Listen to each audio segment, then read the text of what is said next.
రాజకీయాల్లో ఏం జరుగుతోంది? ప్రాంతీయ పార్టీలు దేశ రాజకీయాలను ప్రభావితం చేయగలుగుతున్నాయా? ఎవరి గెలుపు వెనుక ఎవరి వ్యూహం ఉంది? పొత్తుల పంచాయతీల్లో ఎవరి పంతం నగ్గుతుంది? ఐ ఫోకస్ ప్రతిరోజు రాత్రి 9:30 మీ ఐ న్యూస్ లో.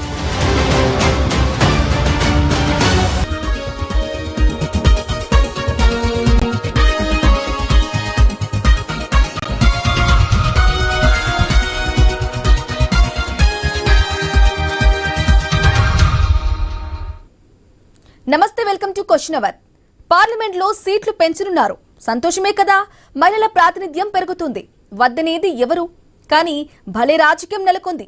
మహిళలకు సీట్లు ఇవ్వాలి, కానీ నియోజకవర్గాలను పెంచవద్దని కాంగ్రెస్ అంటుంది. తెలంగాణకు సంబంధించి బీఆర్ఎస్ ది అదే వాయిస్. లోక్సభ నియోజకవర్గాల పునర్విభజనతో ఏకంగా దక్షిణాది రాష్ట్రాలకు అన్యాయం జరుగుతుందనే వాదన బలంగా వినిపిస్తున్నారు. నిజమేనా?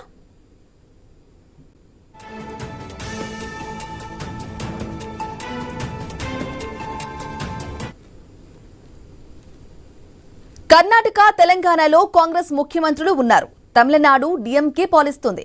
అసెంబ్లీ ఎన్నికలు జరుగుతున్నాయి. కేరళంలో ఎల్డీఎఫ్ ఉంది. అసెంబ్లీ ఎన్నికలు జరుగుతూ ఉండగా ఎల్డీఎఫ్ తో గట్టి పోటీ ఉందని అంచనాలు ఉన్నాయి. ఒక్క ఏపీలో మాత్రమే కూటమి ప్రభుత్వం ఉంది. ఓవరాల్ గా చూస్తే దక్షిణాది రాష్ట్రాలు కేంద్ర ప్రతిపాదనను తీవ్రంగా వ్యతిరేకిస్తున్నట్లు. ఇక దేశాభివృద్ధిలో కీలక పాత్ర పోషిస్తున్న సౌత్ ఇండియాకు అన్యాయం చేయవద్దంటూ తెలంగాణ సీఎం రేవంత్ రెడ్డి అంటున్నారు. హైబ్రిడ్ మోడల్ ను రేవంత్ రెడ్డి ప్రతిపాదించారు. నియోజకవర్గాల పెంపు అనేది కేవలం జనాభా ప్రాతిపదికన కాకుండా రాష్ట్రాల జీఎస్డీపీని సైతం పరిగణలోకి తీసుకోవాలని ఆయన సూచన. ఫలితంగా అభివృద్ధిలో ముందున్న సౌత్ స్టేట్స్ కు న్యాయం జరుగుతుందని చెప్తున్నారు. మరి కేంద్రం పాటిస్తుందా? పరిగణలోకి తీసుకుంటుందా?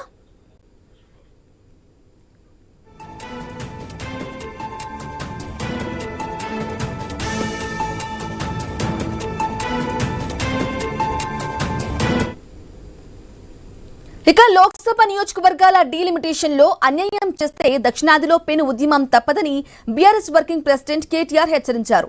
తమ పార్టీ స్టాండ్ 3 ఏళ్లుగా ఇదే అన్నారాయన. దక్షిణాదికి ప్రాతినిధ్యం తగ్గేలా డీలిమిటేషన్ జరిగితే అది కేవలం రాజకీయ ప్రక్రియగానే మిగిలిపోతుందన్నారు. ప్రజా ఉద్యమానికి దారితీస్తుందని హెచ్చరించారు. మరి బీజేపీ నేతలు ఏమంటున్నారు? కేంద్రాన్ని అవుట్ రైట్ గా సమర్థించడమేనా? దక్షిణాది రాష్ట్రాలను కన్విన్స్ చేస్తారా, లేక ప్రజలకు అర్థమయ్యేలా వివరిస్తారా? ఇంకా ఇదే విషయానికి సంబంధించి డిస్కషన్ కంటిన్యూ అవుతుంది. మా కొలీగ్ శివాని అందిస్తారు. Shivani, good afternoon, over to you. India ఒక టాపిక్, చాలా హాట్ టాపిక్ గా మారిందని చెప్పొచ్చు. ఇప్పుడు ఇండియాలో సిచ్యువేషన్ ఏ విధంగా ఉందంటే south versus central. Yes, south versus central అన్నట్టుగా ఇప్పుడు ఇండియాలో అంత సిచ్యువేషన్ కనిపిస్తుంది. మొత్తం సౌత్ లో ఉన్న స్టేట్స్ అంతా ఇప్పుడు బీజేపీ తీసుకున్న ఒక స్టాండ్ ని వ్యతిరేకిస్తుంది. పార్లమెంట్ లో సీట్లు పెంచాలని ఓ వైపు బీజేపీ భావిస్తుంది. కానీ ఈ సీట్లు పెంచితే మాత్రం నార్త్ ఇండియన్ కి జనాభా ఎక్కువ ఉంది, సో ఆటోమేటిక్ గా సీట్లు కూడా ఎక్కువ ఉంటాయని భయం సౌత్ ఇండియన్స్ వాళ్ళకి పట్టుకుంది. సౌత్ ఇండియన్స్ జనాభా తక్కువ నార్త్ ఇండియన్ తో పోల్చుకుంటే. సో సీట్లు ఎక్కువ పెంచితే ఆటోమేటిక్ గా నార్త్ ఇండియన్ వాళ్ళకి సీట్లు ఎక్కువ వెళ్తుంది అండ్ ఆటోమేటిక్ గా పవర్ కంట్రోల్ అంతా వాళ్ళ చేతిలోనే ఉంటుందన్న ఒక చిన్న భయం ఇప్పుడు సౌత్ ఇండియన్స్ కి పట్టుకుందని చెప్పొచ్చు.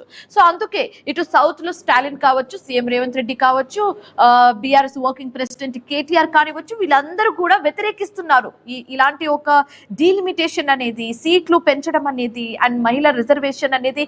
ఇవన్నీ 3 ఒకేసారి జరగకపోతే మంచిదని చెప్తున్నారు. ఒకవేళ ఓకే, మహిళా రిజర్వేషన్ గురించి మనం మాట్లాడుకుంటే ప్రత్యేకించి దీని గురించి మాట్లాడుకోవాలి. ఇది ఒక చాలా గుడ్ ఇనిషియేటివ్, గుడ్ మూవ్ అని చెప్పొచ్చు. But at the same time parliament లో సీట్లు పెంచి మహిళలకు 33% రిజర్వేషన్ ఇవ్వడం అనేది తప్పు అని కూడా కొన్ని ప్రభుత్వాలు చెప్తున్నాయి. సీట్లు పెంచడం అంటే ఉన్న సీట్స్, ఇప్పుడు పార్లమెంట్ లో ఉన్న సీట్స్ లోనే 33% మహిళా రిజర్వేషన్ కి కేటాయించండి, తప్పేం లేదు. బట్ సీట్లు పెంచి ఆ తర్వాత 33% రిజర్వేషన్ ఇవ్వడం అనేది తప్పు అని ఓవైపు కొన్ని ప్రభుత్వాలు వాదిస్తున్నాయి. సో దీనికి సంబంధించి ఆల్రెడీ అమిత్ షా ఒక కమెంట్ కూడా చేయడం జరిగింది. అండ్ ఏం చెప్పారంటే ఆల్రెడీ మోదీ కూడా చెప్పడం జరిగింది, ఒకవేళ డీలిమిటేషన్ జనాభా లెక్కింపు జరిగితే మాత్రం సౌత్ ఇండియన్ కు ఉన్న సీట్స్ అయితే ఎట్టి పరిస్థితుల్లో తగ్గవు, అవి యాజ్ ఇట్ ఇస్ గానే ఉంటాయని మాత్రం చెప్తున్నారు. ఓకే, ఈ భయం ఉండింది సౌత్ ఇండియన్స్ వాళ్ళకి. ఒకవేళ డిలిమిటేషన్ జరిగితే, జనాభా లెక్కలు జరిగితే మాత్రం మా సీట్లు తగ్గుతాయేమో అని భయంతో సౌత్ ఇండియన్స్ వాళ్ళు ఉన్నారు. నేతలు కూడా అదే అభిప్రాయపడుతున్నారు. కానీ ఇలాంటి సిచ్యువేషన్ ఉండదని మోదీ కూడా చెప్పడం, మోదీతో పాటు అమిత్ షా కూడా చెప్పడం జరిగింది. కానీ ఇక్కడ ఒక భయం ఏంటంటే, ఇంత క్లారిఫికేషన్ ఇచ్చిన తర్వాత కూడా మా సీట్స్ యాజ్ ఇట్ ఇస్ గా ఉంటాయి, సౌత్ ఇండియన్ సీట్స్. బట్ ఒకవేళ నార్త్ ఇండియన్ సీట్స్ ఎక్కువ అయితే మాత్రం, నియోజకవర్గాల వారిగా సీట్స్ ఎక్కువ అయితే మాత్రం ఆటోమేటిక్ గా పవర్ అండ్ కంట్రోల్ వాళ్ళ చేతిలోనే వెళ్ళిపోతుంది, which is not good for south Indians అని కొన్ని నేతలు అభిప్రాయపడుతున్నారు. సో చూడాలి బీజేపీ జనాలని ఎలా కన్విన్స్ చేస్తారు, నేతలను ఎలా కన్విన్స్ చేస్తారు అనేది మాత్రం ఇప్పుడు పెద్ద క్వశ్చన్ మార్క్ గా మారిందని చెప్పొచ్చు. సో బీజేపీ కూడా నెక్స్ట్ ఎలాంటి స్టెప్ తీసుకుంటుందో చూడాలి. సో ఇదే అంశానికి సంబంధించి మాట్లాడడానికి మనతో పాటు జాయిన్ అవుతున్నారు బీఆర్ఎస్ నాయకులు సత్యవతి గారు. సో ఆవిడతో మాట్లాడదాం. గుడ్ ఆఫ్టర్నూన్ అండి. సో సత్యవతి గారు, ఇప్పుడు మనం చూస్తున్నాం సిచ్యువేషన్, మొత్తం ఇండియాలో సిచ్యువేషన్ ఏ విధంగా ఉంది, బ్యాక్ టు బ్యాక్ మహిళా రిజర్వేషన్, డిలిమిటేషన్, ఇవన్నీ మనం చూస్తున్నాము. సో మీ అభిప్రాయం ఏంటి దీని మీద?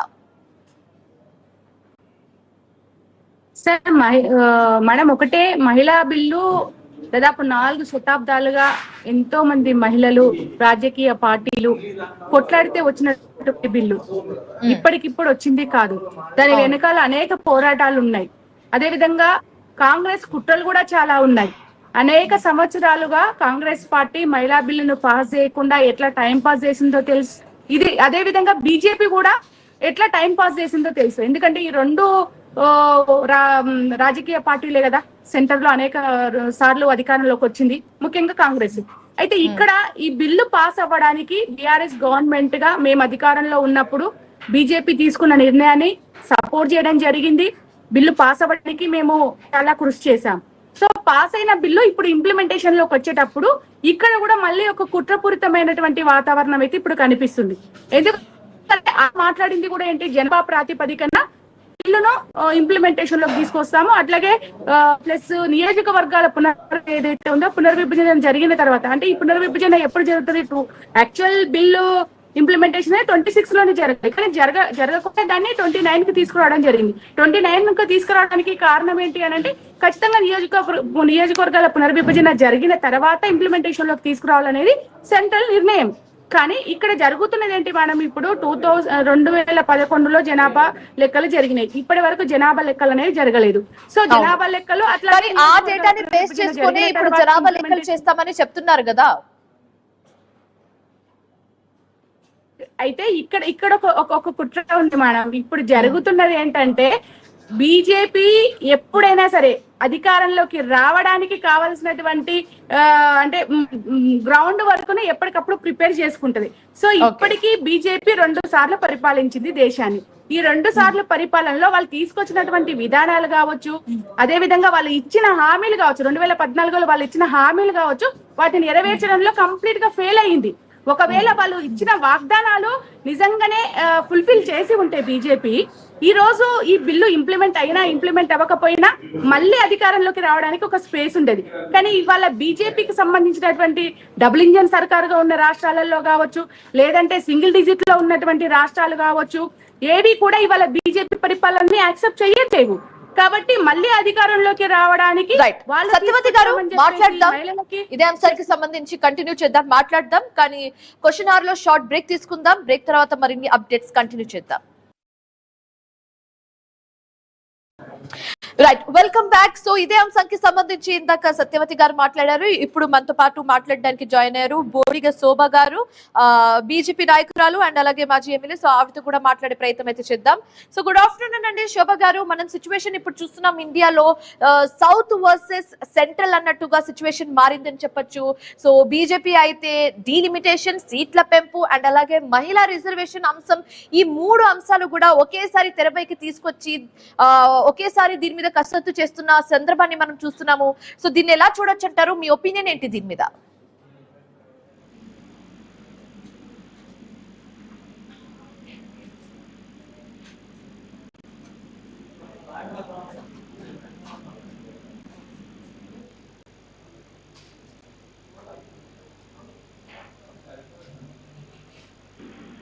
నాకు వినిపించలే. రైట్ శోభ గారు, ఇప్పుడు బీజేపీ విషయానికి వస్తే బీజేపీ ఇప్పుడు 3 అంశాలకు సంబంధించి ప్రతిపాదన ఒకేసారి తీసుకురావడం జరిగింది. మహిళా బిల్లు, సీట్ల పెంపు, డీలిమిటేషన్, ఈ 3 అంశాలు ఒకేసారి తెర మీదకి తీసుకొచ్చి దీని మీద కసరత్తు మొదలు పెట్టినట్టుగా తెలుస్తుంది. సో దీన్ని ఎలా చూడొచ్చు అంటారు? మీ ఒపీనియన్ ఏంటి దీని మీద? మంచి నిర్ణయమే కదా అండి. నియోజకవర్గాలు పెంచడం మంచి నిర్ణయమే. జనాభా నిష్పత్తి అంటే పెరుగుతుంది కాబట్టి జనాభా నిష్పత్తిని ప్రకారంగా రిజర్వేషన్ పెంచుతుండ్రు, తప్పేం లేదు. మహిళలు కూడా ఆకాశంలో సగభాగం, జనాభాలో సగభాగం ఉన్నాం. మహిళా రిజర్వేషన్ రావడం చట్టసభల్లో స్వాగతిస్తున్నాం. మోడీ గారు తీసుకునే నిర్ణయము ఏదైనా కూడా ఒక గొప్ప నిర్ణయం తీసుకుంటారు దేశ ప్రధానమంత్రి గారు.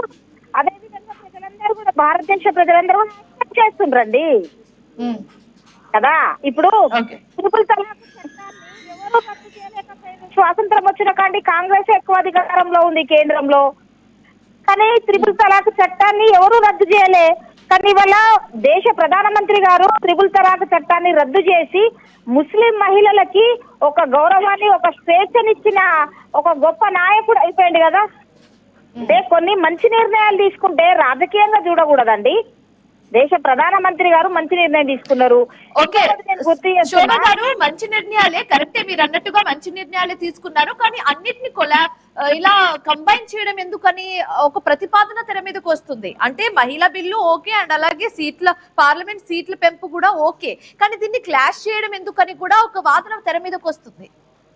ఇగో అండి, ఒక మంచి నిర్ణయం తీసుకున్న తర్వాత ఎవరైనా ఒక ప్రతిపక్షం అన్నప్పుడు తప్పకుండా విమర్శ చేస్తూనే ఉంటారు. ఇప్పుడు ఫస్ట్ స్వాగతించాలి, దేశ ప్రధానమంత్రి గారు తీసుకున్న నిర్ణయాన్ని స్వాగతించాలి. పార్లమెంట్ గౌరవించే వాళ్ళు స్టడీ చేసి ఏమైనా లోపాలు ఉంటే క్వశ్చన్ చేయాలి తప్ప గానీ అది రాజకీయం అనుకోవద్దు. ఒక మాట గుర్తు చేస్తుందండి, ఇప్పుడు భారతదేశం అంటే మొట్టమొదటి మహిళా ప్రధానమంత్రిగా ఇందిరాగాంధీ గారు చేసిండ్రు. ఇందిరాగాంధీ గారు చేసినప్పుడు అప్పుడు చట్టసభల్లో మహిళలకు రాజకీయ అవకాశాలు రావాలి, 33% బిల్ తీసుకురావాలి, దాన్ని పాస్ చేయాలని ఎందుకు ఆలోచన రాలేదండి? ఇవాళ దేశ ప్రధానమంత్రి గారికి వచ్చినప్పుడు అందరూ ఆలోచన చేయాలి, స్వాగతించాలి, గౌరవించాలి. మహిళలు కూడా చట్టసభలో రావాలి. స్థానిక ఎన్నికలతో పాటు చట్టసభలో దేశ ప్రధానమంత్రి గారికి వచ్చినప్పుడు దాన్ని స్వాగతించాలి. ప్రతిదీ క్వశ్చన్ చేయకూడదండి.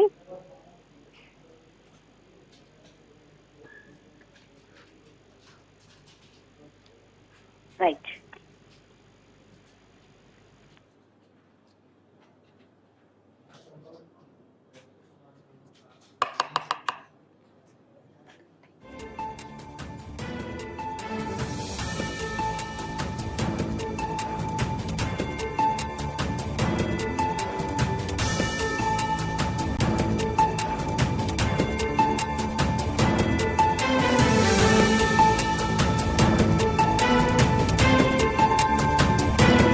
సత్యవతి గారు, మీరు చెప్పండి.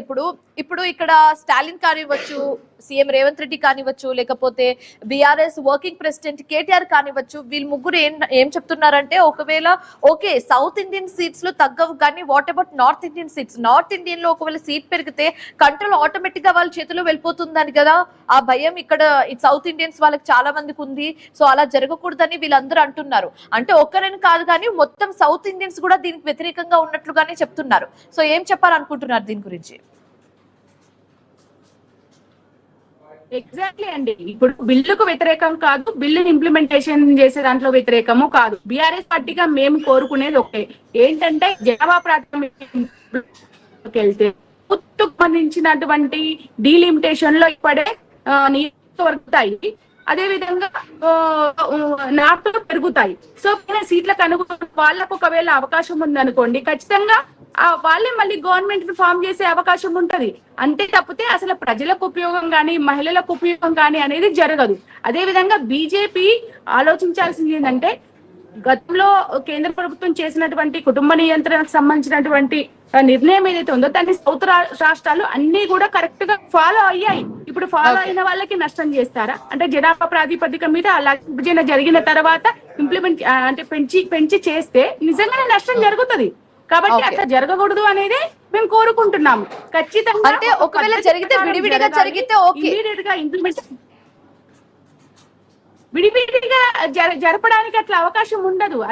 అందరికి సమానమైనటువంటి గానే జరపాలి మేడం. అదే విధంగా అందరికి అవకాశాలు రావాలి. అంటే ఇప్పుడు సౌత్ కు నష్టం చేసి నార్త్ కు లాభం చేస్తామంటే కుదరదు. నార్త్ కు లాభం చేయడము అని అంటే నేనేమంటున్నానంటే విడివిడిగా అంటే ఫస్ట్ డీలిమిటేషన్ అయిపోవాలి, సీట్ల డీలిమిటేషన్ అయిపోయిన తర్వాతనే మహిళా రిజర్వేషన్ అంశానికి వస్తే ఓకే. కానీ ఇప్పుడు ఆ రెండింటిని క్లబ్ చేసేస్తే మాత్రం బాగుండదని కొందరు అభిప్రాయపడుతున్నారు. క్లబ్ చేయకుండానే చెయ్యాలి అనేది మేము కూడా అభిప్రాయపడుతున్నాము. క్లబ్ చేసి చేయడం వల్ల నష్టం జరుగుతుంది కాబట్టి మా కేటీఆర్ గారు కూడా అదే చెప్పడం జరిగింది. కాబట్టి దాని ప్రకారమే జరగాలి, లేదంటే నష్టపోతాం. బిల్లు తీసుకొచ్చినంత మాత్రంలో మహిళలకు ఉపయోగం జరగదు. ఓకే, ఒక్క నిమిషం సత్యవతి గారు, ఇదే అంశానికి సంబంధించి మాట్లాడడానికి మనతో పాటు జాయిన్ అయ్యారు కాంగ్రెస్ నాయకురాలు మాజీ మంత్రి పుష్పలీల గారు. ఆవిడతో కూడా మాట్లాడే ప్రయత్నం అయితే చేద్దాం. సో పుష్పలీల గారు చెప్పండి, ఒకవేళ మనం కాంగ్రెస్ విషయానికి వస్తే సీఎం రేవంత్ రెడ్డి ఆల్రెడీ ఒక లేఖ రాయడం జరిగింది. అందులో చాలా విషయాలు లైక్ మెన్షన్ చేయడం జరిగింది. మహిళా రిజర్వేషన్, తర్వాత సీట్ల పెంపు అండ్ డీలిమిటేషన్, ఈ మూడింటికి సంబంధించి ఆయన మెన్షన్ చేయడం జరిగింది. ఒకవేళ ఇవన్నీ కూడా కొలాబ్ చేసి ఒకేసారి తెర మీదకి తీసుకొస్తే అది సౌత్ ఇండియన్ కి తీరని నష్టం చేస్తుందని సీఎం రేవంత్ రెడ్డి చెప్పడం అయితే జరిగింది. సో మీ ఒపీనియన్ ఏంటి దీని మీద, ఏం చెప్పాలనుకుంటున్నారు? హలో చెప్పండి. నేనేనా? నాకే చేస్తావా అమ్మా? అవునండి, పుష్పలీల గారు చెప్పండి. ఇప్పుడు వీళ్ళు చేసేదంతా వీళ్ళు ముందు నుంచే ప్లాన్ చేసుకున్నారమ్మా.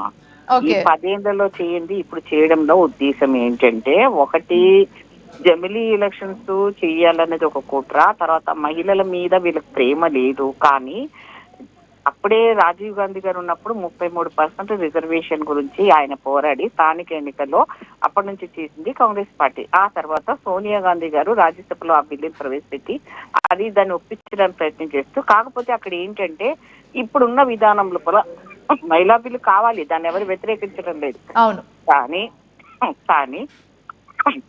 అందులో ఉన్న వాళ్ళు ఎవరు వస్తారు? మళ్ళీ అప్పర్ కాస్ట్ వాళ్ళు, డబ్బున్న వాళ్ళు, ఇండస్ట్రియల్ వాళ్ళ భార్యలు. అంటే వాళ్ళ సీటు, మగవాళ్ళ సీటు కోల్పోయిన స్థానాల్లో వాళ్ళ భార్యలను తీసుకొస్తారు. అందులో 80% ఉన్న బడుగు బలహీన వర్గాలంటే ఎస్సీ బీసీ మహిళలకు అవకాశాలు ఉండవు. మళ్ళీ వాళ్ళే వస్తారు. అంటే స్క్రీన్ ముందు వాళ్ళు కనపడతారు, వెనక నుంచి నడిపించేది వీళ్ళే మళ్ళీ. అందువల్ల ఈ ప్రజాస్వామ్యానికి అర్థం పోతుంది. కాబట్టి మనం అప్పటి నుంచి కూడా మిగతా ప్రతిపక్షాలుగా ఉండి మేమందరం కూడా చెప్పేది, మా వాయిస్ ఏంటంటే 80% ఉన్న వాళ్ళ పాపులేషన్ గురించి ఆలోచిస్తున్నాం.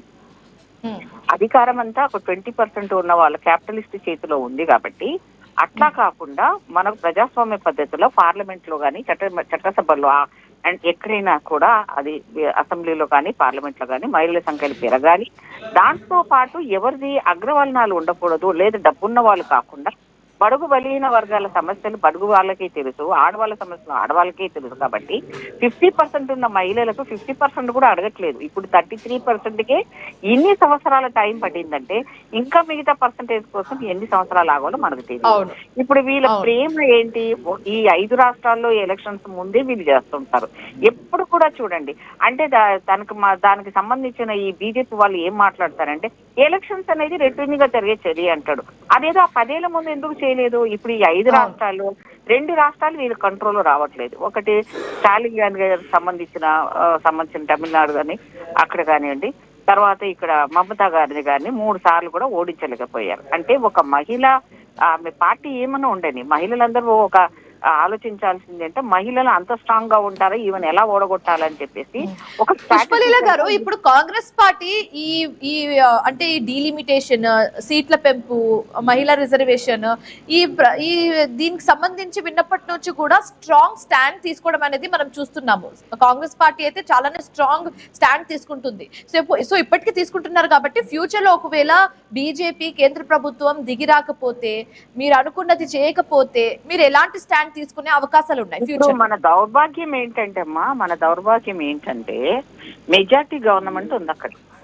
అంటే మాకు స్ట్రెంత్ లేకపోవడం, మిగతా వాళ్ళకు ప్రతిపక్షాల హోదాలో అక్కడ ఉన్న రాజ్యసభలో కానీ ఇక్కడ కానీ లోక్సభలో మెజార్టీ ఉన్న వాళ్ళు ఏదనుకుంటే ఆ బిల్లులు పాస్ చేసుకునేది ఒక విధానం ఉంది. కాబట్టి ఇప్పుడు వాళ్ళు మెజారిటీ ఉన్నారు కాబట్టి వాళ్ళు ఏదనుకున్నా ప్రతిపక్షం ఉన్నారా లేరా అని కూడా వాళ్ళకి అనవసరం. ప్రతిపక్షం మినిమం ఒక్కరున్నా కూడా ప్రతిపక్షంగా వాళ్ళకి అవకాశాలు కల్పించాలి మాట్లాడడానికి. చర్చలు లేకుండానే బిల్లును కొనసాగించడం అనేది వాళ్ళ చేతిలో పని. ఇప్పుడు వాళ్ళు ఏం చేయాలని, ఇప్పుడు మనం ఒక ప్రతిపక్ష వాయిస్ ప్రజల తరఫున మనం వినిపించాలన్నా కూడా అది రాకుండా వాళ్ళు ఎంత బాగా నాటకాలు ఆడుతున్నారంటే మహిళలకు వ్యతిరేకులు వీళ్ళు పార్టీలు ఎవరైతే ఆపోజిట్ చేస్తున్నారో కాంగ్రెస్ పార్టీ వ్యతిరేకం చేస్తుంది. మేము మహిళలకు మరి డీలిమిటేషన్ అయితే చాలా సంఖ్య పెరుగుతుంది, అసలు అందులో పెద్ద ఫ్రాడ్ జరుగుతోంది, మనకు నష్టం జరుగుతుంది అని తెలిసి కూడా కళ్ళు మూసుకొని ఉండే ఈ జనాల తప్పమ్మా. పుష్పలీల గారు, ఇప్పుడు ఇంకో వాదన ఏంటంటే ఒకవేళ మహిళా రిజర్వేషన్ ఉంటే అది గనక నిజంగానే మీరు ఆచరణలోకి తీసుకురావాలంటే ఇప్పుడున్న పార్లమెంట్ సీట్స్ లో మీరు 33% ఇవ్వండి, అంతేగాని సీట్లు పెంచి ఆ తర్వాత 33% అనేది వద్దు అని కూడా ఒక వాదన తెర మీదకి వస్తుంది. దీని గురించి ఏమంటారు? అసలు నన్ను అడిగితే బిల్లు అని గురించి మాట్లాడిన వీళ్ళు బీజేపీ వాళ్ళు ఆడవాళ్ళ మీద ప్రేమ ఉంటే ఎంతమందికి ఇచ్చారో ఒకసారి చెప్పమనండి.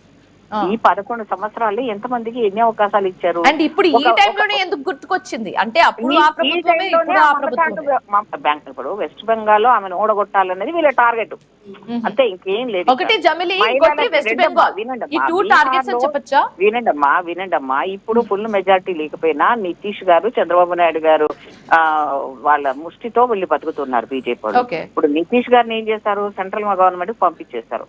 చంద్రబాబు నాయుడు గారు కూడా ఆయన చేతిలో ఉన్నారు కాబట్టి ఇప్పుడు ఆయన గెలవారు. మొత్తం 400 వస్తాయన్న 400 రాలే, 240 వచ్చింది. అంటే వీళ్ళ పవర్ తగ్గింది. వీళ్ళు ఇప్పుడు పెద్ద స్ట్రాంగ్ లెవెల్ ఉన్న బీజేపీ పార్టీ కాకపోయినా వీళ్ళ స్వార్థంతో వీళ్ళు కేంద్ర ప్రభుత్వం నిధుల కోసమనో దానికోసమని తెలుగుదేశం వాళ్ళు సపోర్ట్ చేయడం బట్టి ఇప్పుడు ఇంకా పెద్ద జోక్ ఏంటంటే ఇప్పుడు దీనికి ప్రతిపక్షాలు అపోజిట్ చేస్తున్న వాళ్ళని కూడా ఒక్కొక్కరిని లాక్కుంటున్నారు. ఎలా, ఇప్పుడు జగన్ గారిని మద్దతు చెప్పమంటున్నారు. మరి జగన్ గారు అపోజిటే కదా, ఇప్పుడు బీజేపీకి అగెనిస్టే కదా. మరి అలా మరి ఇప్పుడు అమ్మ నన్ను చెప్పని తల్లి, ఇలా ఎవరు మాట్లాడదామండి, ఇంకా ఉన్నారు అందుకే మాట్లాడదాం, టైం. సత్యవతి గారు మీరు చెప్పండి ఇప్పుడు. సో ఇప్పుడు మనం చూస్తున్నాం బీఆర్ఎస్ పార్టీ విషయానికి వస్తే 3 years నుంచి ఒకే స్టాండ్ మీద ఉన్నారు. సో ఒకవేళ బీజేపీ కనుక దిగి రాకపోతే, కేంద్ర ప్రభుత్వం ఈ విషయంలో ఎలాంటి మార్పు చేర్పులు చేయకపోతే ఫర్దర్ గా ఫ్యూచర్ లో మీ స్టాండ్ ఏ విధంగా ఉంటుంది? ఖచ్చితంగా అండి, బీజేపీ ఒప్పుకోవాల్సిందే. అదే విధంగా ప్రతిపక్షాల అభిప్రాయం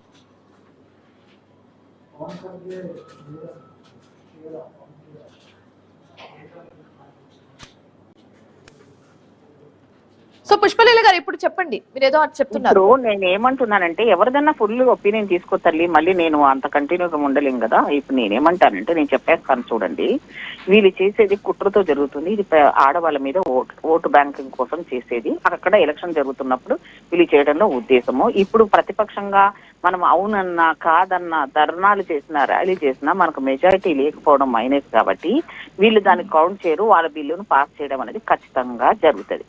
ఓకే, ఎవరు దీన్ని ఎవ్వరు ఆపలేరు. ఎందుకంటే అక్కడ నేను చెప్తున్నాను కదా, రాజ్యసభలో కానీ మనం చెప్పిన దానికి వాళ్ళు మాట్లాడడానికి అవకాశం ఇయ్యరు.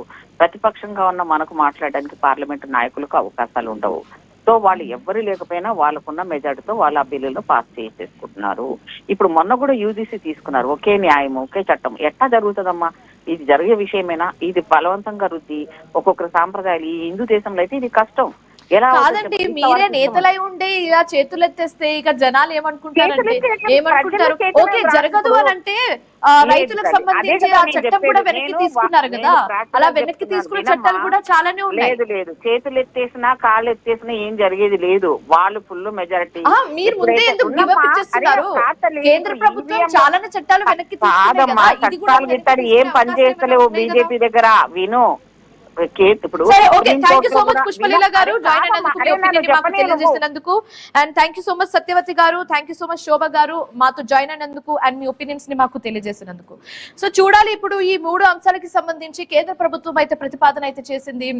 కానీ ఆ మూడిటికి సంబంధించి ఒకేసారి క్లబ్ చేసి తెర మీదకి తీసుకురావడం ఓ వైపు తప్పు అని కాంగ్రెస్ ప్రభుత్వంతో పాటు మొత్తం సౌత్ ఇండియన్ కూడా వ్యతిరేకిస్తుంది. ఇక్కడ తెలంగాణ కాంగ్రెస్ ప్రభుత్వంతో పాటు మిగతా సౌత్ స్టేట్స్ కూడా వ్యతిరేకిస్తుంది. సో బీజేపీ ప్రభుత్వం, కేంద్ర ప్రభుత్వం ఎలాంటి స్టెప్ తీసుకుంటుంది అనేది చూడాలంటే ఇంకొన్ని రోజులు వెయిట్ చేయాల్సిందే. సో ఇది వాళ్ళ క్వశ్చన్ ఆర్. మరొక క్వశ్చన్ ఆర్ తో మళ్ళీ కలుద్దాం. Till then keep watching i News. మీతోనే మీ వెంటే.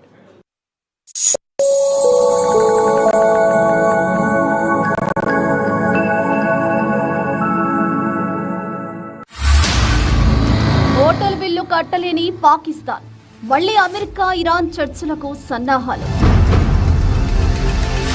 సముద్రంపై కదిలే స్టీల్ సిటీలో వేలాది సిబ్బంది జీవన సమరం. చార్లీ చాంప్లిన్ నడక నేర్పని ఆ పక్షి ఎగరడం మర్చిపోయిందట. ఉదయం 9:30 మీ ఐ న్యూస్ లో.